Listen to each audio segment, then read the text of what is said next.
Welcome to Scene Change, a podcast by the National Federation of the Blind Performing Arts Division. All about equality, opportunity, accessibility, and the arts. Here, you'll learn adaptive techniques from performers in the know. We are changing what it means to be blind, one stage at a time. Thank you for joining us today. Hello, everybody, and welcome to Scene Change. I'm Lizzy Muhammad Park, the Vice President of the Performing Arts Division and your host. Today's show is all about ballet. Ballet today. If you've listened to the first show, you know that I love to rhyme, and we'll see how long we can keep that up for. We have 3 blind ballet dancers, and they'll give us everything we want to know about ballet as a blind performing artist. We'll start with our first guest, Jamie Allison. Welcome to the show, Jamie.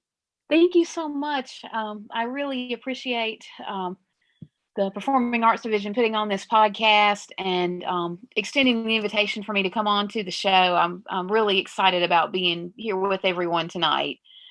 I'm from upstate South Carolina, and I was invited to a sensory-friendly production of the Nutcracker back in December of 2016, and that was the beginning of my journey into ballet. And I've always felt like I didn't choose ballet. Ballet chose me. I sat in the audience and, hearing the music and witnessing the dancers on stage, and then later just getting to touch the costumes and the sets and the props, and, really get that feel for it. And just there was just something about it that just spoke to me from right then and there. And I said, I've got to try this. This is something worth trying here, even if I'm starting really late, because I was already in my 40s before I got started, and I had not danced really as a child, but I just kind of decided to jump into it and try it and see where it went. And I've either taken classes when I could find them or have taken private lessons from an instructor ever since. And so I've been into ballet now for a little over 3 years. And then I've also since then added tap dance and clogging to the repertoire as well. Wow, that's so cool. What about you, Sierra? What state are you from, and what is your ballet experience? I am originally from Louisiana, but we've moved to Georgia for the past 2 years. And I've been doing ballet for 6 years. It all started a year before I decided to take class. It was the same thing as Jamie with Nutcracker, and just hearing the music and my mother explaining to me what the dancers were doing. I've always loved classical music, and just hearing what was going on stage with that really inspired me, because I feel like classical music is the most beautiful thing. And if you combine it with movement, it just makes it more special. Hello, my name is Shelby Feltzer. I am from Southern California, been born and raised here for my whole life. Don't think I'll ever leave, but we'll see.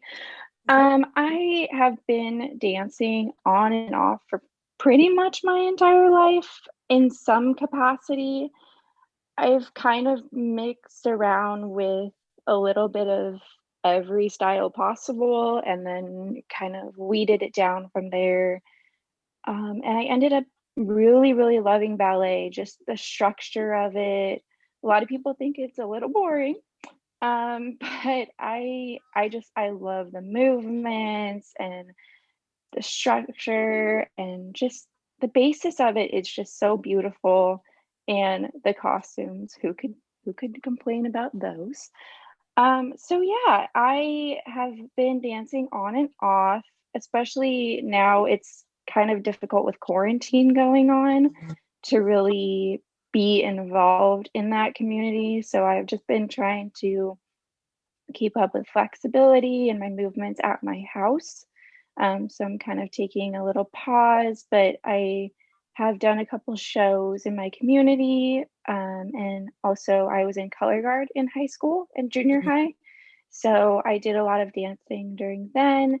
And then when I went into college, I did a lot of dancing and actually also minored in dance. Ah. So yeah.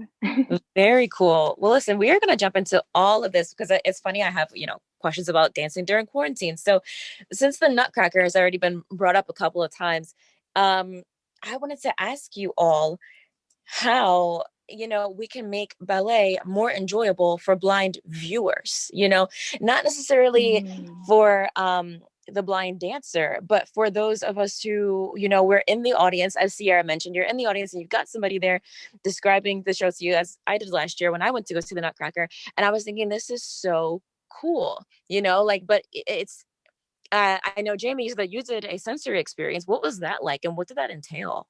The ballet company in the next biggest city over from us, they have a small company and actually have a school and do classes and things like that as well. And so they always do the Nutcracker as a part of their usual, their lineup of shows for the year. And they do a really good job. They always sponsor that sensory friendly performance. They actually have other businesses and organizations, philanthropic organizations, to come alongside them and help sponsor it. So it's very much a community affair. And, pretty much anyone within the area that has a sensory disability of some type, whether it be blindness, autism, deafness, those even with physical impairments, they pretty much run the gamut, and they spread a wide umbrella, and everybody gets invited to that show. They do several things to make it more accessible. They do leave the lighting at more of an even level, and they don't lower it down quite so much. They also typically play the music at a little bit of a lower volume so that it's not quite so overwhelming, especially, for those that are hearing sensitive or those with the autism that can't deal with extreme loudness and volume. They also have times when you can go and touch the costumes and the props and the different things that they use for the show. They usually have the dancers to come afterward, and you could get up closer with. Of course, this is all pre-COVID too, but you could get up closer with them and feel their tutu or bits of their costume to really get that full picture of what they were wearing or what they were doing. One of the things that hasn't come down the pipe just yet, they typically, what they will do is they'll have people sit nearby with, the visually impaired population to describe it to them. I would love to see it get to the point to where they had an official describer that was trained to do that and had the equipment in place for that, but they're still a relatively small area, so they're kind of working their way to that still, I think. But I have not ever seen or heard anyone walk away not happy or not smiling. Everybody that comes out of it just walks out of there just festive and as cheerful and as as happy as they could be. And Shelby, how about for you, as someone who minored in dance? I don't know if you've, I don't know how deeply you've thought about this before, but like, what ideas do you have for making shows more accessible? Yeah, I definitely think that it needs improvement. How to do that? That's a very big question, Lizzy. It is. It's kind of like an onion. There's a lot of layers to it. If maybe we could somehow incorporate something sort of similar to like an audio description that they have for like videos and movies. But I really liked how Jamie brought up that they do a sensory show. I think that is really cool, and just being able to have somebody next to you really telling you about everything that's going on is amazing. No, I like what you said about when you said, having it audio described kind of, as it is in various videos and things. And Sierra, weren't you a part of a talent show one year where I don't know if it was your performance that was audio described or someone else's performance that was audio described, and it was in the NFB talent show? Yes, it was Jamie's performance, and I actually audio described it. So you guys already knew each other. Well, sort of. She got in touch with me. That's good. Before.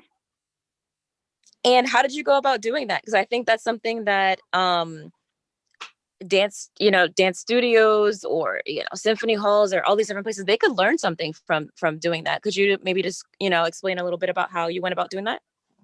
Yeah, well, Jamie, the year before, I performed in the NFB talent show, but I didn't have an audio described performance, and I sort of felt bad for it because I was like, I'm the only one dancing.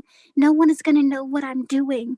So before I actually danced, I did like a brief description of kind of what I was going to do.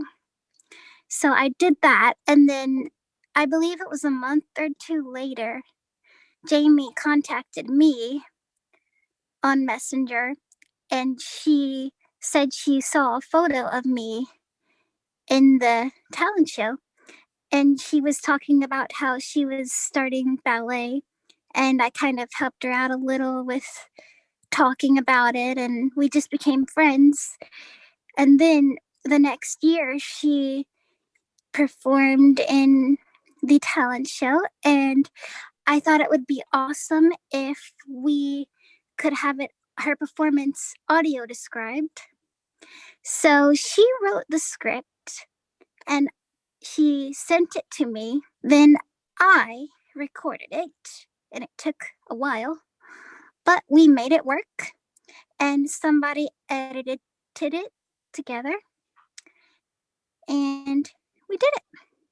I have also recommended at other times that perhaps that a list of the ballet terminology maybe be available, and that's something that may also help.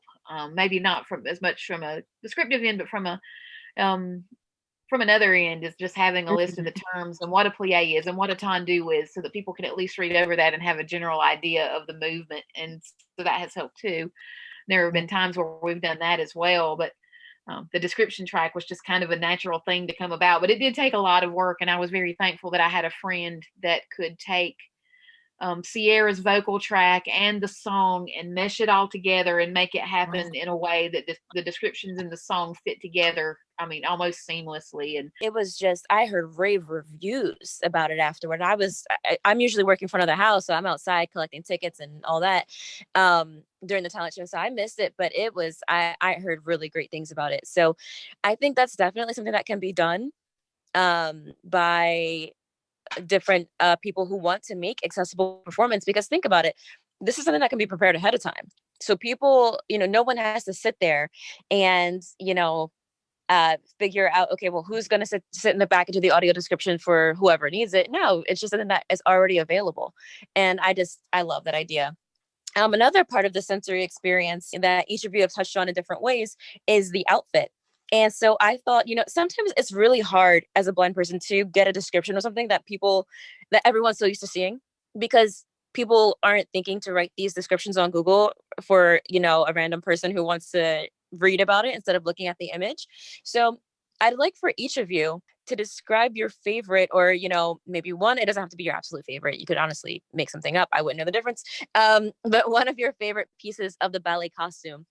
I mean, most of the time you just wear like a basic leotard. So it's just like kind of like a bodysuit. It's all one piece, and they can have spaghetti straps on the top. They could be off the shoulder. They could be short sleeve, just a whole bunch of different kinds. And then they go down, and most of them button at the bottom. Then you wear tights as well, usually black or light pink / nude. And then of course the ballet shoes. But one of my favorite ones that I got the privilege of wearing, oh, it's so beautiful. It was just like a basic one, but it was just covered in glitter, just covered in sparkles. And it was my favorite because even though I could see a little bit more than I do now at the time, it was just so amazing to me to be able to just have that tactile feedback, because most of the time these outfits are so intricate and so detailed, and it's really hard to like be able to see every single little detail. But this one had like lace, and then it was covered in sequins, and oh my, it's so I love beautiful. And it. it's light pink, which is my favorite Yes. color. And contrary to stereotype, just thought I would throw this in there. Not every dancer that does ballet wears a tutu. So for Ah, that dance, I didn't wear a tutu, but there is sometimes where they do have us, but more often than not, in my experience at least, they didn't have us wear them. do you usually wear the tights under the leotard or over? That's a weird question, but I'm curious. Under. Under. Yes. Ah, I That see. way you can show off the whole leotard pretty Yeah. much like a onesie. Yeah. Yeah. But So, without the feet and all that, just oh, on that the is top true. half. That is true. Yep. Yep. Yep. And could you describe the shoes to us?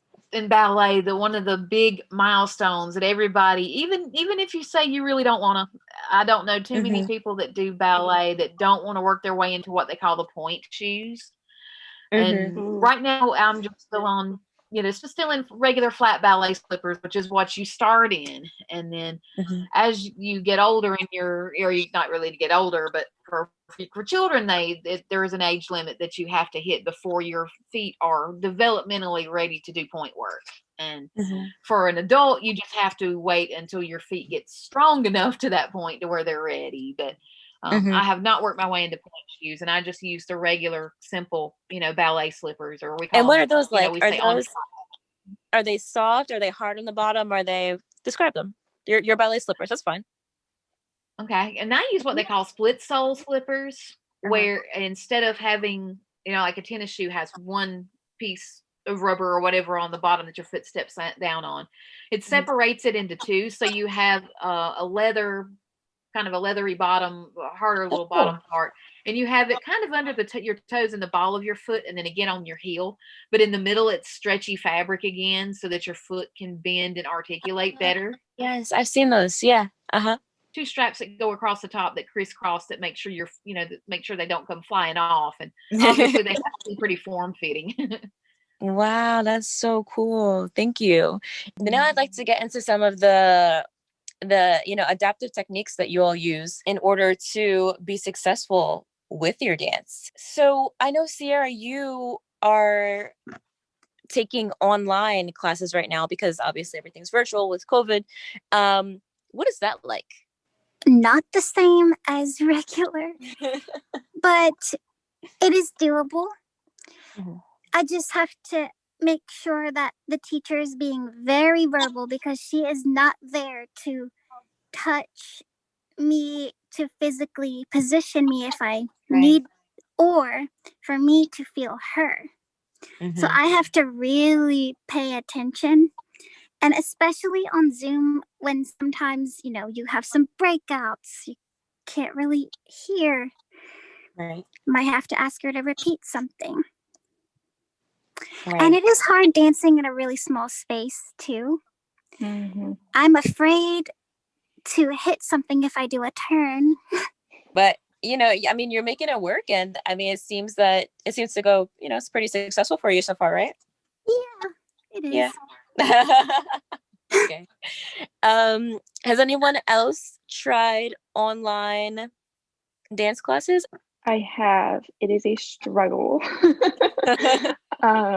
Even though I know exactly what I'm supposed to do, when they say specific words and terminology, I'm like, okay, this is just so, and like Sierra said, just being in such a small space, you don't have the right flooring, so you don't travel as far, and your turns aren't as fluid as they usually are with the floor in a dance studio. So it's very difficult. Like Sierra said, I have also hit many things in my house.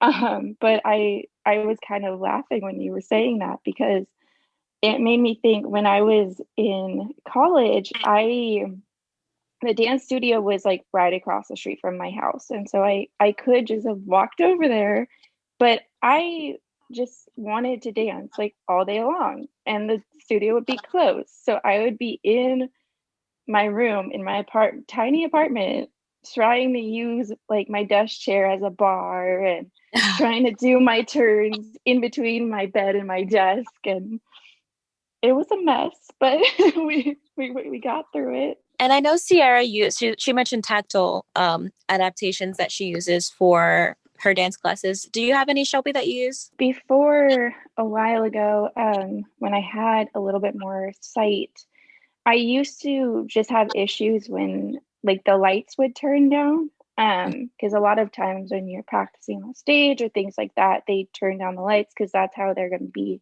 during a performance. So that was one of the biggest things for me, just making sure they had the lights on like super, super high for me so I could see where I was going. And even now that I have a lot less sight, the only thing I can see is light. And so I really, really rely on that feedback from the light to kind of show me where I am in relation to the stage and things like that. But like Sierra said, just finding somebody that is very, very distinct in what they're saying and very descriptive can be very difficult. But thankfully, I've been working with some of the same people for a very long time. So I have found people that work like that. But it is tricky, especially if you are in like a group class, being able to do the exercises with them. At the bar, it's pretty simple because you just have like your own little space. And then when you go across the floor, which you do exercises from one side of the room to the other. And usually you're in like 3 lines or 4 lines, depending on the group size. And just making sure that you're not like going off course or running into anybody. Yeah, but just having somebody there that really is going to give you that detail is huge, because if you don't have that, then you're just going to keep doing the same thing over and over and over, and it's probably going to be wrong. Now, I've read about tactile floor markings for, and I don't know if that would be useful for some of those things that you mentioned where you were talking about staying in line or things like that. I guess there are like types of tape that you can put on the floor and you can feel it through the ballet slipper. Does anyone Yeah, I have actually used those. How do they work? When you do regular ballet and with the regular ballet slippers, they're really effective. Because they're kind of almost like, not really like a speed bump, but it is like a tape texture, and then they have like tactile texture on top of that. But it's kind of almost, the ones that I've used, they're kind of almost like a grassy texture. So when your foot goes by it, you can kind of feel it.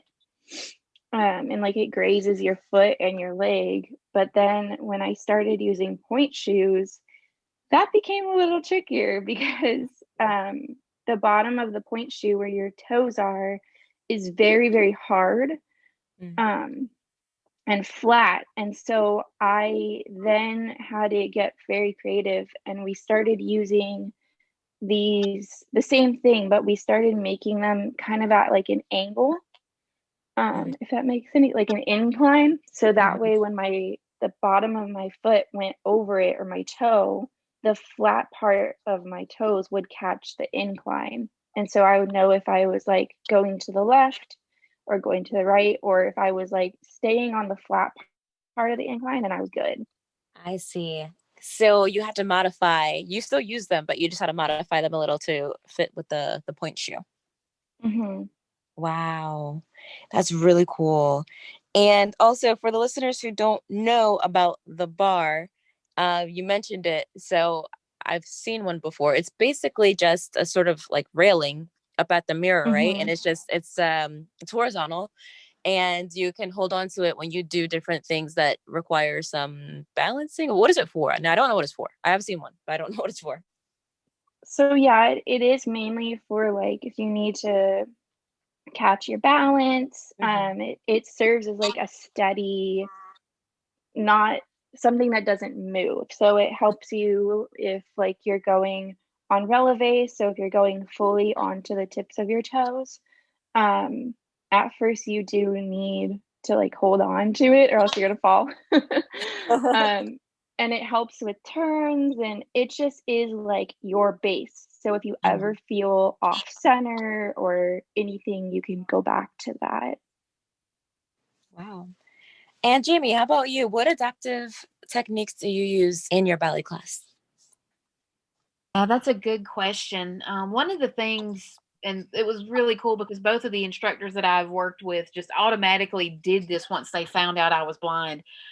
They've both been very verbally descriptive with me, and my current one really does a super good job of just being very thorough when she explains and describes things. And she always does such a great job of coming up with an object lesson. She'll take an object out of the everyday environment that I'm familiar with to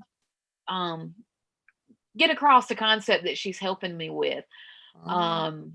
We've kind of described like the pas de cheval motion, which is it's called that's French for step of the horse, and your foot almost does the motion kind of like a horse's hoof.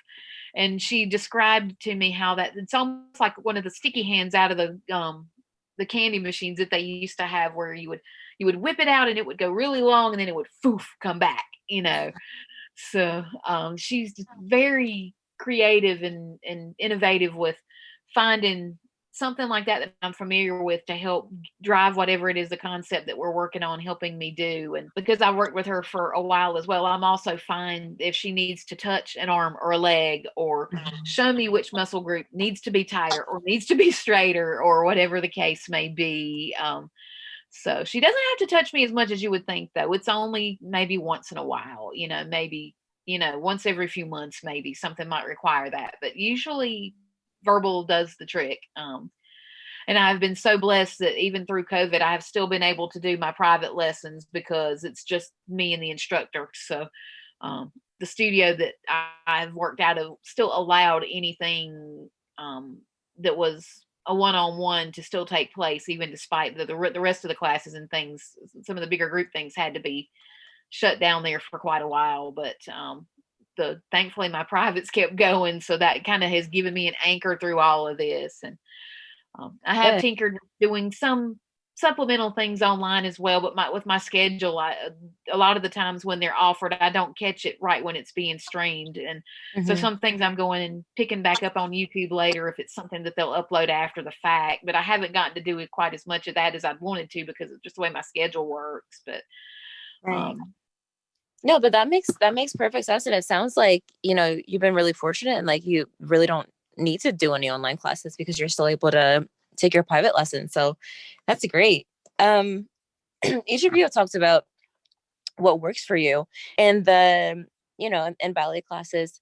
But now I want you to think of a time when you had like a really bad experience or like your worst instructor or just like your worst like class or whatever that thing is or was. I'd like to just take a moment to reflect on, what were the misunderstandings that happened, what was done incorrectly, what could have been done better. And the reason why I want to talk about this is not to dwell on it, but just to maybe shed light. There could be people, there could be someone listening who's an instructor who is doing these things or was thinking about doing these things, and they just didn't know that they were doing the wrong thing. So I just like to, and obviously this is all personal opinion, but if anyone has a story, I'd love to hear it. I think when I started college at a community college, and then I transferred to a university for the rest of my bachelor's degree. But when I transferred, it was my first class, my first ballet class at the school. And I was put in with beginners because that's just how the school worked. You had to start at the beginning and then move your way up. And I was okay with that. But it was really difficult because each instructor or teacher has their own way of teaching. And sometimes the way they want you to do things can be a little different. And I made them very aware, like, this is my situation. I need to be at the front of the room as much as possible so I could see myself in the mirror and kind of figure out what I'm doing wrong, but also so I could see you, because ballet is very, very detailed. And if you do miss like a little part of where somebody's ankle is or something, it throws the whole thing off. And so I really struggled with this one teacher for the whole semester because they would forget that I needed to be in the front. And they would kind of have us like switch rows. So if you started in the front, you'd go to the back. And so everybody would have a chance to really be in the front. But I had a huge issue with that because a couple of times I was all the way in the back of the room. And I'm like, I have no idea what's going on.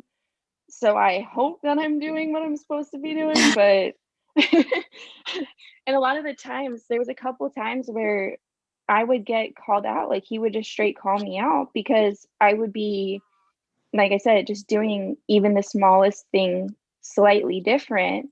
Because there is a lot of moves that are very similar. Just a little thing can change it to something else.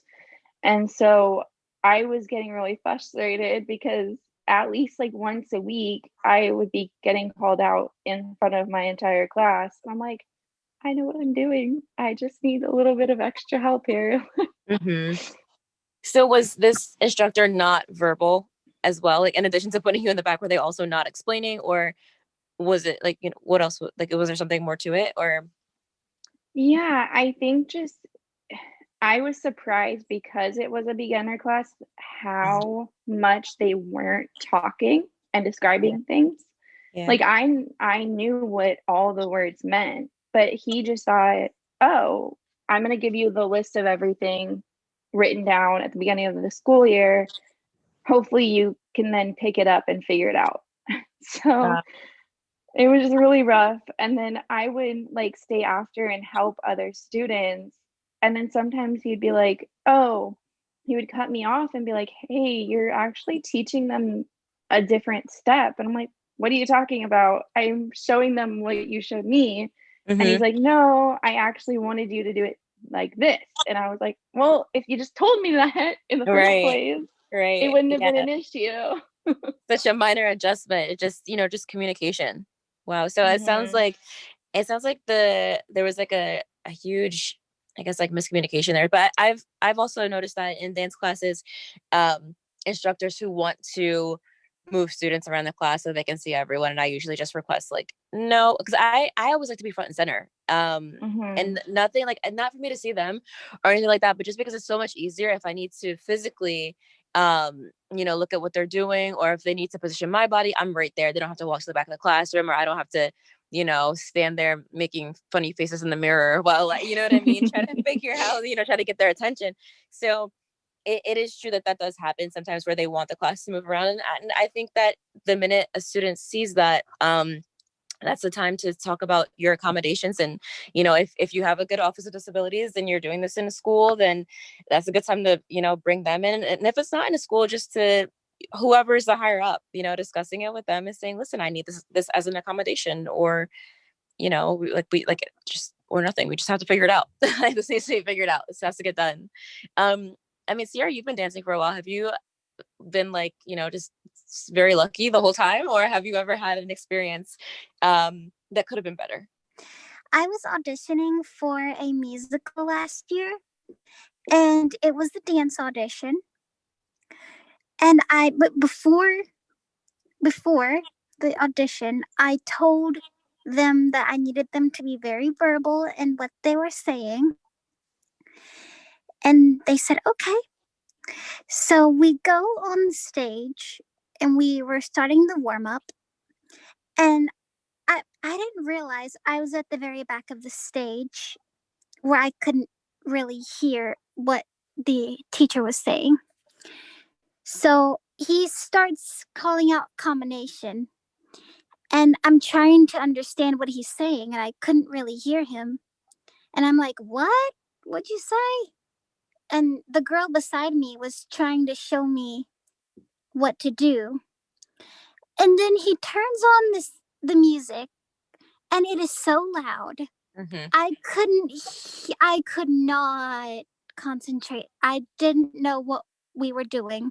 And the girl was trying her best to help me, and I was trying to feel her and see what she was doing. And I just felt so awkward that entire time. Mm-hmm. So, that sounds just terrible, honestly. It was. And I mean, But I'm assuming that you spoke to him ahead of time. yeah, and then they come up and ask me if I already had a routine planned for the audition. No, I didn't. You didn't tell anyone else they had to prepare a routine, so Yeah. why should I? Exactly. Exactly. So how did it end up working out? Like, I mean, were you able to learn the dance, or what happened? Well, when everyone was doing the dance, and I was trying my best to keep up with everyone, but then, he said, everyone take a break. And I was like, okay. And he comes up to me and he helps me, learn the dance. And I was thanking God for that. At least he did that for me. Yeah, that's so true. As we write our white pages to directors, producers, casting agencies, that also includes dance instructors, and that's one of the things that we're writing about, is how to handle auditions as a blind person. And one of the things that we wrote is, if you're teaching a large group, it's also advisable to have someone who already knows the dance, not another student who's learning it and barely knows it themselves and is trying to teach someone else, but for an instructor who already knows the dance, to assist and to teach the blind person individually, because maybe there's questions that you have, that you want to clarify, or different things like that. And it could be something that's simple visually, but non-visually it may not be as simple. And so that's definitely something that I think would have helped in this case, is if, he had someone there who already knew the dance to teach you that. And then you could just join in with the rest of the group, and you'd be right on task. You'd be right on par with everyone else. Yeah. And part of me feels like maybe I should have spoken up and said, please put me in the front. I need to hear. But I believe even if I was in the front, it would have still been loud because the music was really loud. Yeah. Yeah. And that happens sometimes in dance class. I remember my very first class, the instructor, she threw on loud music and just was screaming over it, and I could barely hear her. You know what I mean? But you know what? That's true. And also too, you live and you learn, like no one's perfect, and you didn't know that music was going to be so loud, and you already felt so uncomfortable. I don't think I would have felt comfortable raising my hand and then asking for an accommodation. You know what I mean? After feeling so awkward already, Wow. What an experience. How about for you, Jamie? I was going to ask you how you found your dance studio, but you said that one of them you found through Bell. And I think that's really good. And I think that that's something that can be done more within the Federation as an organization, is maybe state affiliates reaching out to local dance studios or whatever, visual performing arts organizations that local, because if they have the experience of working with blind people already, and then we show hey, yeah, we are interested, and now that we know, like we already feel welcome and we're interested in doing it anyway, that's a great way to connect blind people with local organizations. So thank you for that idea. That's really good. I'm actually getting a lot of great information that I think that we as a division can incorporate in the coming years. So one of the things that we've discussed in a roundabout way is the music. And part of ballet, I know there's orchestra, or like there's live music in the pit. How and there's also a lot of turns, as you've all mentioned turns in ballet. How do you keep orientation? How do you maintain your orientation on the stage with loud music, with these fancy shoes on, with all the turns? What is it that you prefer to do to maintain orientation? Is it something that you request ahead of time? Is it something, do you use the music as a way to orient yourself? How do you maintain orientation on stage? Well, when I first get on stage, even before a performance, I like to walk the stage to get a feel of it. Even if it's an instructor or whoever walking beside me, I like to have my cane so that I can feel how wide it is and also where the edge is. But then when I go on stage, I usually don't have my cane, but I try to make sure that I'm very acquainted with it. And how I orient myself when I'm dancing, it's the music. The music just brings out everything. And when turning, really, when you're totally blind, or anyway, even if you aren't, you really have to whip your head around as you turn, because if you don't, you will get dizzy. Is that the trick to it? I never knew that. Yes, whipping your head, because it's all in this space in your inner ear. I'm gonna try that tonight as soon as we start done with the podcast. So so if I'm turning to the left, I would whip my head to the left and then I would spin that way or turn that way. Right? Or am I whipping it in the opposite direction? Oh, you're whipping in the same direction as you're turning. All right, cool. So if I'm turning to the left, I'm whipping to the left. All right, I got it. Yeah. I will try this out. Thank you. And Shelby? Yeah, so usually if you were sighted and be able to see, like Jamie said, you would just find like something that won't move. So if there was like a chair or a sign, and you put your eyes on that, and that way once you come back from the turn, you go directly back to where that is, and that helps you not get as dizzy. But for us, it's just making sure that you get your head around as fast as you possibly can. Staying in the same speed as your body, obviously, because that could be painful. But just making sure that you whip your head around, because that's going to keep you on track, especially when you're up all the way in the highest releve on point shoes. If you lose the tiniest little bit of balance, it's not going to end well. So just trust me, I've had it happen. I've never used spots. So thankfully, I am able to do that. But just also when learning routines, I use a lot of those tactile markers, and I'll put them on the floor. So that way I know, hey, okay, I went from there and I went to here and I made my spot. And that helps. It's a lot. It's mainly honestly muscle memory, because once you've done a turn or once you've done a jump just so many times, it becomes second nature almost, to the point where like you still got to think about it, but it just kind of does it. So yeah, muscle memory is a huge, huge thing. Wow. And I mean, that makes sense. That you can essentially just train your body to remember for itself. So that seems like that would be a good tactic to use. Unless you remember incorrectly. Oh, that always then, that's yeah.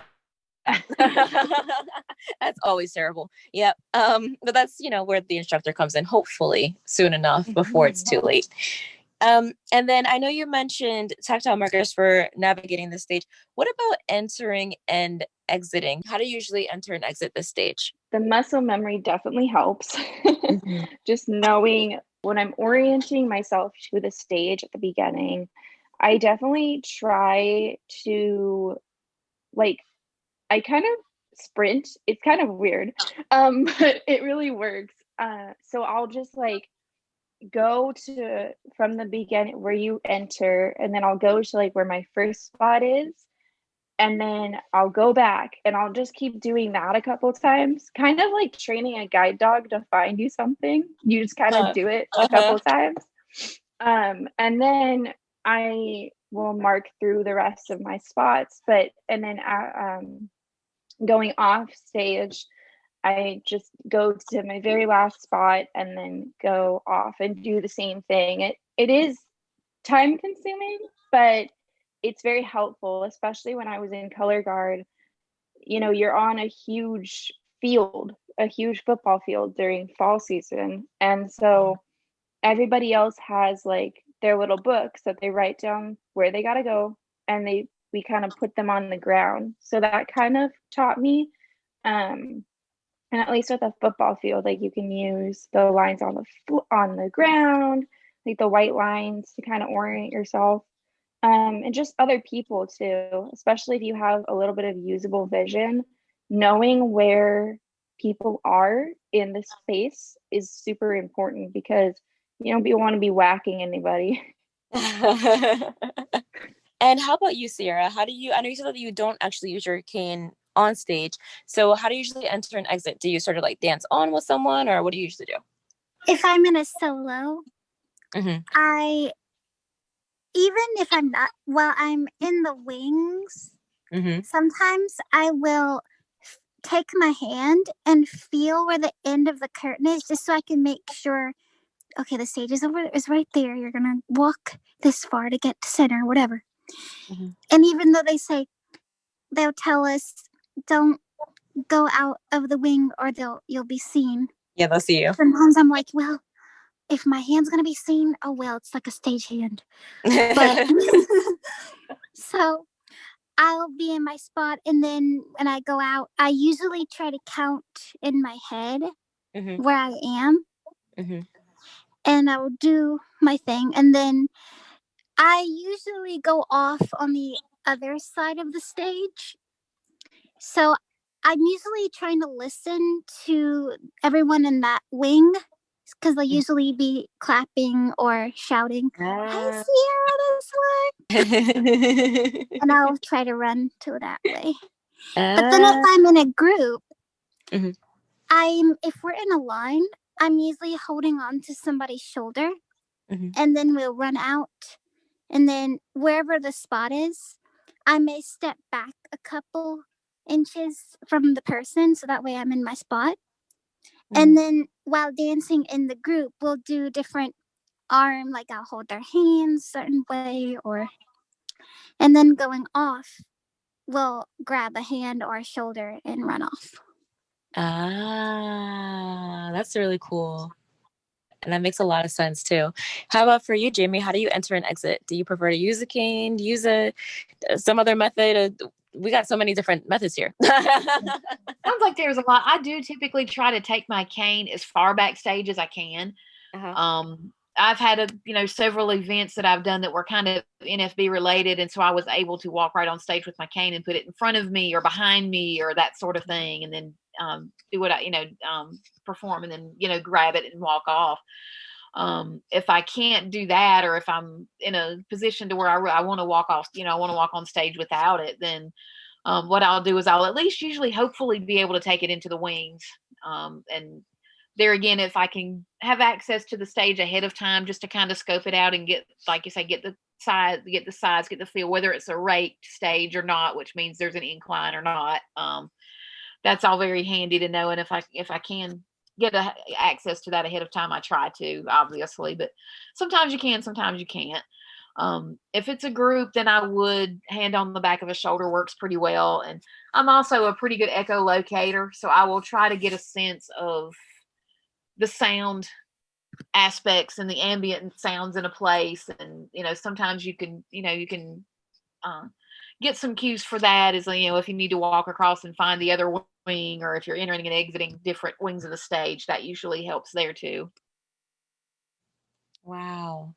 That makes perfect sense. Well, this is going to be my last question coming up. And so I'd like to take this time to thank each of you for coming on and giving us such great advice. Seriously, it's been helpful to me, and I know it's going to be helpful to our listeners as well. And so what advice do you have for people who want to get into ballet? What would you tell them to do, to do first? What helpful hints that haven't been given here already would you give to them? My advice to give would be, if you really want to do ballet, do it. Don't let your brain convince you, oh, I can't do this. This is going to be too hard. Because I do that sometimes. Just go with your gut and go with your heart. Contact a studio near you and make sure the teachers know how to assist you and what you need. Even contact some blind dancers. They will help you too. For sure. Thank you so much. And thank you for joining us today. How about you, Thank Jamie? you. Basically, I'm going to kind of echo Sierra. Don't, if you want to, if you want to try it, don't let anything stop you. Don't let, oh, well, I never, don't think of, I'm too young, I'm too old, my body is the wrong type. Don't, if you've got a body and you can move it, then you've got a dancer's body. Don't let any preconceived notions that you have, stop you. Just get in there and try it, because like I said, I was 43 years old when I started and did not dance as a child or do anything like that before, and have just flourished and grown exponentially since I started. And just, dancing, it just gives me so much joy. You just feel so free when you're in that moment. I just encourage you, just get in there and try. And yeah, you may kind of have a couple of bumps in the road with finding a studio that'll work with you, or getting that right fit with whether, should it be a class, should it be a private lesson, that sort of thing. But don't let any preconceived notions you have, stop you from getting in there and trying to do it, because if you want it bad enough, you can get it. You know what? You're exactly right. Like, everyone has options. And I mean, just as we've seen in this interview, oftentimes with great success also comes some rough patches. You know what I mean? Unless you, in your case, Jamie, you were able to have a connection ahead of time. So even if you don't have those connections and you do have a bad experience, just keep pushing through. That's good advice. Thank you for being on with us today and for sharing your wisdom. And Shelby, what do you have for us?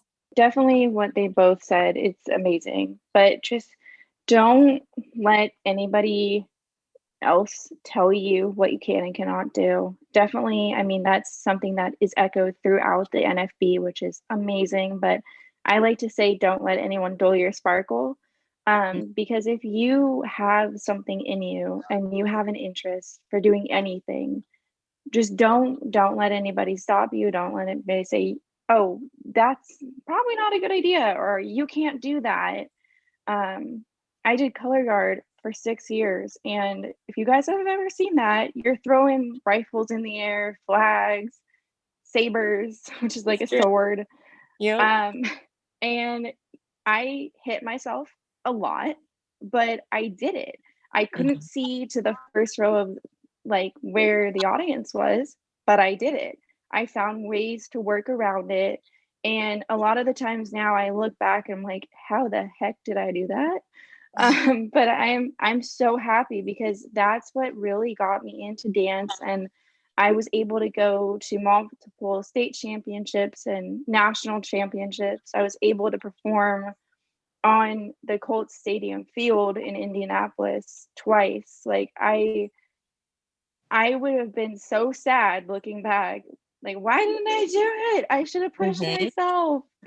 And even now, I think it's the perfect time to start, because even when I couldn't be in class, I just went on YouTube and said, how do I do this? How do I do a basic turn? How do I just do that? And just work with what you have. You don't have to have anything fancy.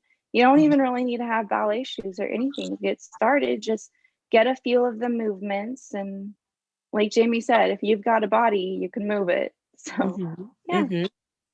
Yeah, no, you're exactly right, because it's true. More often we regret what we did not do as far as trying something new, as opposed to, than regretting that we did try something that we wanted to try. So you're exactly right about that. And thank you so much for being on our show today and for giving such great advice. You guys were all great, and I really enjoyed this panel.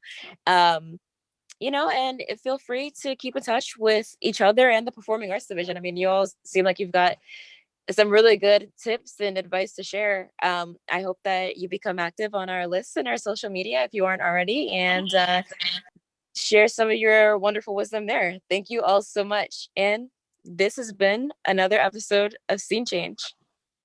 I'm Caitlin McIntyre, president of the National Federation of the Blind Performing Arts Division. Thank you so much for listening to this episode of Scene Change. If you like what you heard, be sure to subscribe wherever you get your podcasts and visit our website at nfb-pad.org. There you'll find links to our social media, membership, and resources for blind performers. Thanks to everyone who makes this show happen. Scene Change is produced by Shane Lowe, Chris Nussbaum, Seyoon Choi, and Precious Perez, with music by Ryan Strunk and Tom Page. Remember, you can be the performer you want. Blindness is not what holds you back. We'll see you next time.